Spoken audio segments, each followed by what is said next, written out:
Mga 5 days ko po ito ibinilad. Meron na din po siyang mga uod, mga gus. Pero dito po sa amin, normal lang po yan. Pasintabi na lang po sa mga hindi sanay. Yan, nakita nyo yung mga uod na naglalagto-lagto.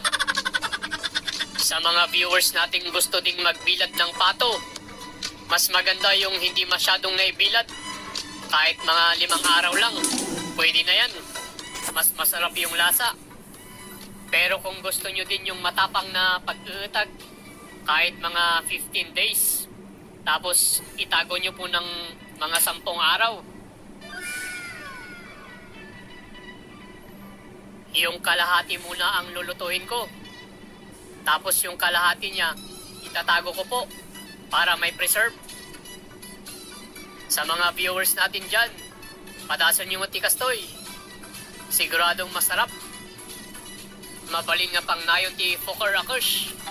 Mabaling nga nayon tinateng. Mabaling matlang ti manok.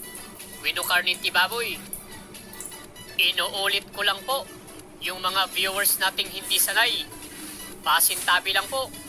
Yan, nagsitakbuhan yung mga uod. Ito na po yung utag nating pato. Sigurado man ang tisabaw na retoy. Champion. Karnin ti baboy gayam ti inayon ko. Tapno mayat ti combination na.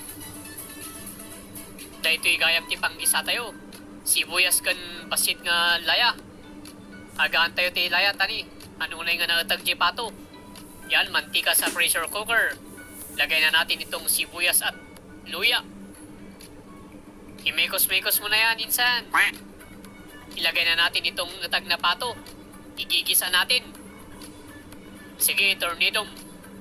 Ayaw. Ilagay na din natin itong karni ng baboy. Imekos-mekos na naman natin. Tapos lagyan ng asin. Katamtamang asin lang.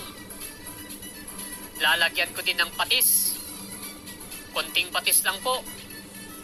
At konting paminta. Tapos lalagyan ng tubig. Katamtamang tubig lang. Yan, close the door. Nagkuy-kusik-kusik na. Malapit na yan.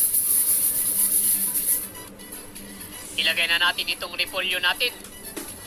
Siyempre, mayroon din tayong gulay. At ito na po. Mangantayon manan kaparswa. Aglinggot tayo manan nga nakatugaw.